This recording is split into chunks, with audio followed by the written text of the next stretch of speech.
Hello students, previous classes we studied about different diseases and their symptoms and their causative agents. Today we are going to study about immunity in lesson Human Health and Diseases. Every day we are exposed to large number of pathogens, but only a few of this exposure results in diseases. Why? What's the reason? This is due to the fact that our body is able to protect itself from most of these pathogens or foreign agents. This overall ability of our body, that is host, to fight the disease causing organisms with the help of by the immune system is known as immunity. Even though we are exposed to large number of pathogens every day, our body, it has the ability, it has the capacity to fight against these disease causing organisms, and it can protect our body with the help of our immune system, one system in our body, that is immune system. And this capacity is known as immunity. Immunity is of two types, innate immunity and acquired immunity. What is innate immunity? The immunity that is present inside our body at the time of birth itself. From birth we have this immunity, and this is non-specific. This innate immunity, it protects our body against all diseases. So it is non-specific. Another immunity is acquired immunity. We get this immunity during our lifetime. And when any pathogen enters into our body develops immunity, and that is acquired immunity. And this is pathogen specific. And it is also characterized by memory. It is characterized by memory. We will study in detail afterwards. First of all, let us study about this innate immunity. Innate immunity is present in our body at the time of birth itself. And then there are this innate immunity is accomplished by providing different types of barriers. These barriers, they prevent the entry of pathogens into our body, and then this innate immunity is accomplished, is carried out by barriers, four types of barriers. All four types of barriers we have in our body naturally, and four types of barriers are physical barrier, physiological barriers, cellular barriers, and cytokine barriers. We'll study one by one in detail. First, number one is physical barrier. The skin on our body is the main barrier which prevents entry of the microorganisms. Our body is fully covered with skin, so the skin itself, it acts as a barrier and it prevents the entry of microbes into our body. And also the mucus coating in the mucus coating of the epithelium lining the respiratory system, gastrointestinal system, and urinogenital systems, they also help in trapping the microbes entering our body.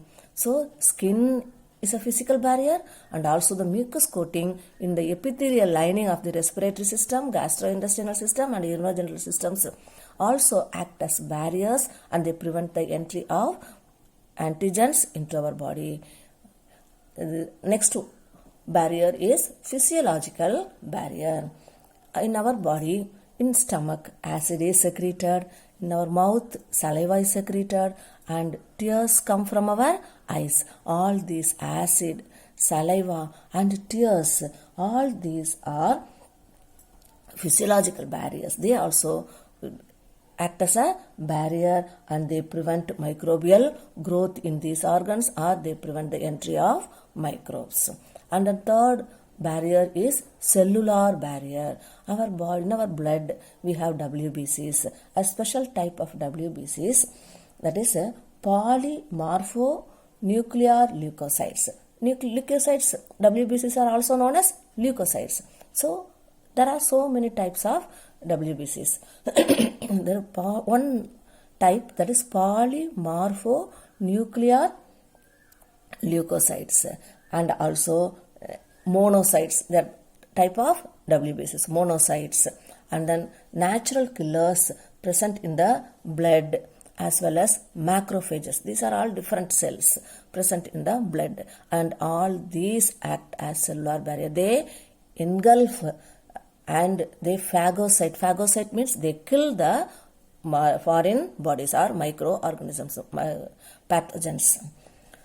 And the fourth type of barrier is cytokine barrier, one special type of barrier.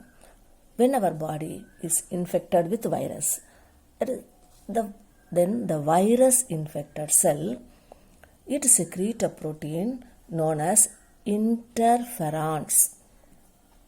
This interferon, it protects non-infected cells from further viral infection. So when a virus infects our cell, the infected cell, it secretes interferons. It's a protein.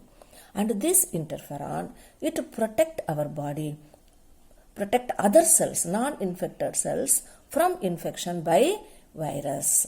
Okay. So in this way, this innate immunity protect our body against the antigens. This is innate immunity. And next immunity is acquired immunity. This immunity we acquire during our lifetime. This acquired immunity, on the other hand, is pathogen specific. Already we studied. And it is characterized by memory also. That means when our body encounters the pathogen for the first time, when our body gets the antigens,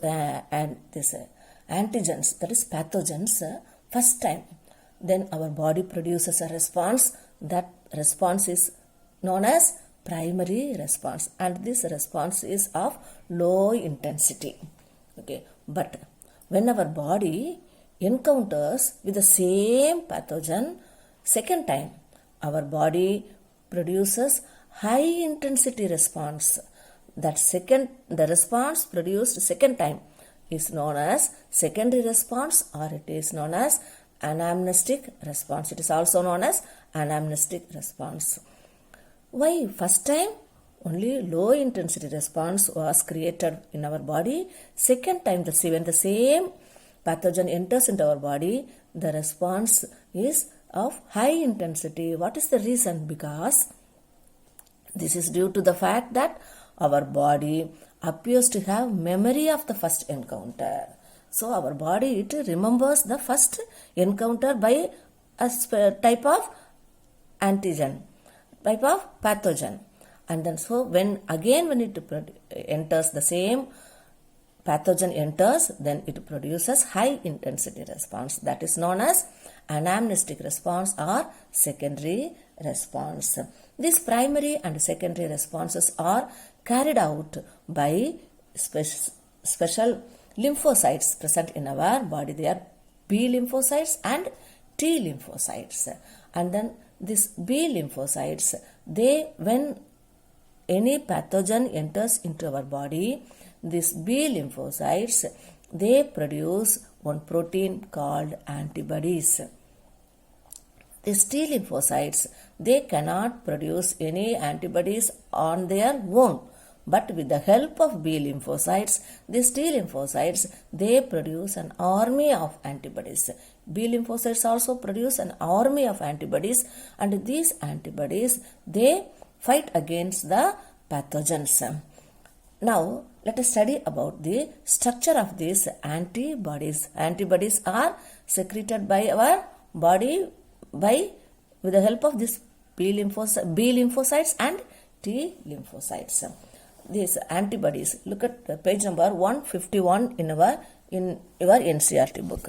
Here, this is the schematic structure of an antibody molecule. It has two long chains and heavy, they are called heavy chains, and these two short, they are light chains. Two light chains and two heavy chains. So this antibody is represented as H2L2. We represent these antibodies as H2L2 because heavy 2 and then light chain, heavy chains 2 and light chains 2. And then this is the antibody binding site. This place is the antibody binding site. And they have disulfide bonds. They have disulfide bonds. There are 4 peptide chains, 2 light chains and 2 heavy chains. So it is represented as H2L2. And then different types of antibodies are produced in our body. The different types of antibodies are IgA, IgM, IgE and IgG, immunoglobulin. Okay. This response is antibody mediated response or humoral response because this response is created in the blood. So this is called humoral response or antibody mediated response. And the next response is cell mediated immunity. When some human organs like heart, eye, liver, kidney, they fail, what is the remedy? The remedy is transplantation. They take the heart or eye or liver, any organs from another human beings and they fix it in the body, and this is called transplantation. But why then when there is need for any organ, then a search begins to find a suitable donor. Why is it that the organ cannot be taken from just anybody? And what is that?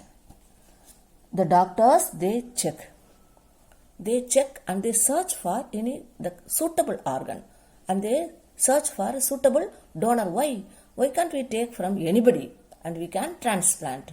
This is because our body will not accept any organ from other persons. Even when we get when dust enter into our body sneezes and it removes the dust. It can't accept any foreign particles enter into our body. This is natural protection. So even when we transplant other person's organ into our body will not accept. Even it won't accept even a dust particle. Will it accept a big organ? No, not at all, never. So it will reject, and this is called graft rejection. Our body will not accept any organs from other persons, and this is because of our immune system, and that type of immunity is known as cell mediated immunity, and this is accomplished by T lymphocytes.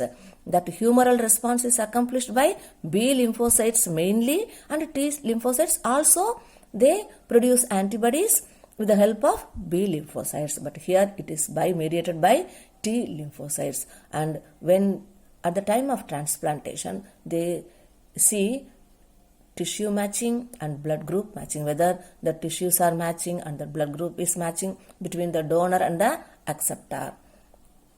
And also this acceptor should take immunosuppressants, tablets, medicines throughout his or her life, because we have to suppress the immune system, otherwise it will not accept, it will not allow the foreign heart or foreign eye, foreign liver to function normally inside our body.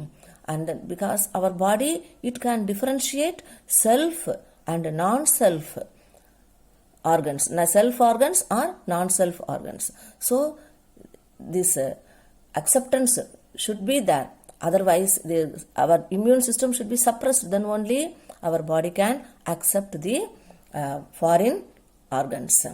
And then this is by cell mediated immune response, and this cell mediated immune response is responsible for graft rejection. So we have to suppress the cell mediated response at the time of transplantation. And then immunity is also of another two types, that is active immunity and passive immunity. First time we studied about humoral immunity, that is innate immunity and acquired immunity. In acquired immunity is also accomplished by two types, that is cell mediated immunity and humoral immunity. Now immunity is also of two types, that is active immunity and passive immunity. When a host is exposed to antigens, which may be in the form of living living or dead microbes or other proteins, that time antibodies are produced in the host body, in our body. And when our body is exposed to antigens are foreign bodies, antigens are pathogens, and our antibodies are produced in response to the antigen to reject the antigens. Our body produce antibodies to fight against the antigen, and this is known as active immunity. When anything enters into our body produces antibodies and protect our body, and this is called active immunity. And this process is a very slow process, and it takes time to give its full effective response. At the time of immunization also, we purposely inject a small amount of the antigen. Antigens means pathogens, and our body give response by producing antibodies, and this is one type of active immunity. And and naturally, when any antigens, that is pathogens, enter into our body it produces antibodies, and that is also active immunity. And what is passive immunity? Here antigens enter into our body. Here antibodies are purposely injected into our body, ready-made antibodies. Here antigens enter into our body, and our body it produces antibodies. Here ready-made antibodies are injected into our body to protect against antigens or pathogens. The examples are colostrum and these antibodies that the newborn baby it gets from the mother. We will study. First, colostrum. Colostrum is an yellow fluid secreted in the mother's body during the initial days of lactation. At the time of secretion of milk, the first initial 2-3 days, a yellow color fluid is secreted, that is called colostrum. And this colostrum contains abundant antibodies. IgA, very important. This colostrum contains IgA, immunoglobulin A, antibody IgA. And then so the child automatically it is protected from infection by any pathogens, and also the fetus receives some antibodies from their mothers through the placenta during pregnancy. These are some examples of passive immunity. Thank you, students.